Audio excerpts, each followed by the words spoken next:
แต่สบายดีพี่น้องมื้อนี้ลากินข้าวปุ้นปลาน้ำข้าวปุ้นน้ำป่าข้าวปุ้นปลาเวิร์กคือกันพี่น้อง Hello everyone today I'm eating นี่ I'm eating round noodle soup you know I'm eating round noodle soup with round noodle soup with fish ปลาตะกางทะเล ปลาสกางทะเล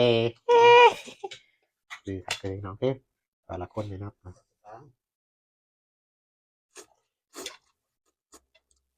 เดี๋ยว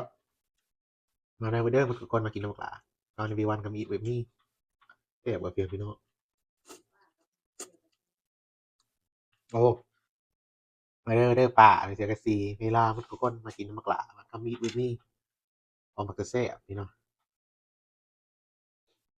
เรียงเดี๋ยวพี่บอกว่าของบ้านนอก ว่าปลาตะกางทะเลปลาตะกางทะเลมันแตกนะคือปลาทูได้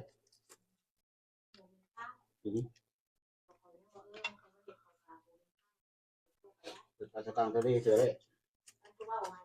ปลานิ่มยังไม่เข้าเลยมันคืออะไรที่ปลานิ่มยังมันกว่ามันคือพ่อมันตัวใหญ่ๆก็ยังมีนะเฮ้ยใหญ่กว่านี้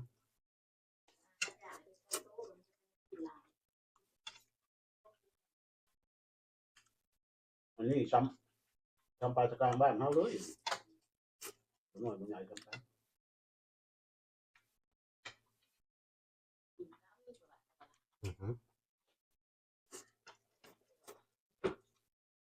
โอเคพี่น้องไป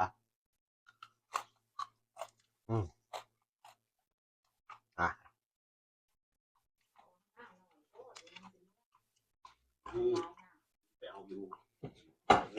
ก้นที่ปลากระไรเลย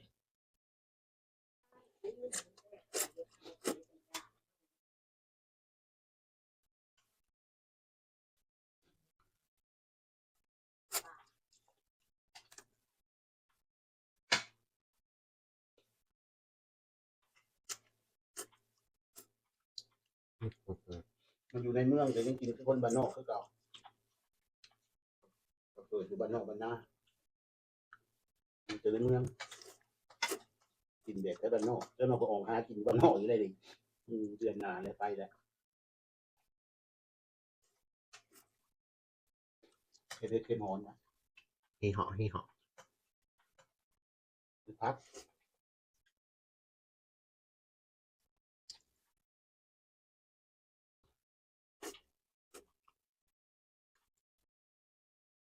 เอาแย่ปลาเดี๋ยวได้มาจากชิคาโกไปว่านโนไปมือซื่นวันเสาร์มือซื่น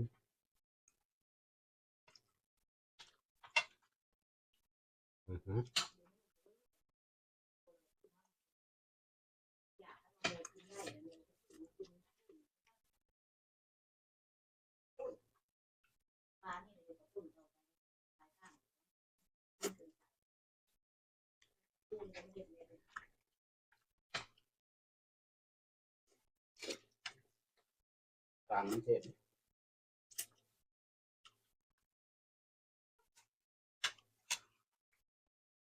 พี่เมียเราใส่ปลาทู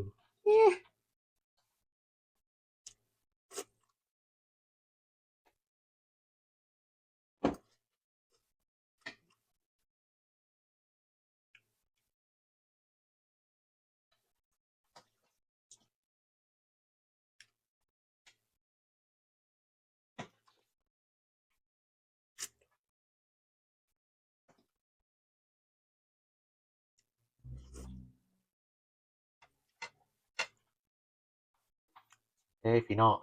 ฉะนั้นเด้อวันนี้กินเวลาเห็นเวลากินข้าวปุ้นโอเค everyone that's all for today we eat watching me eat raw noodle soup it was really good very delicious โอเคขอบคุณมาติดตามมาเบิ่งเด้อโอเคบายบายมาเด้อ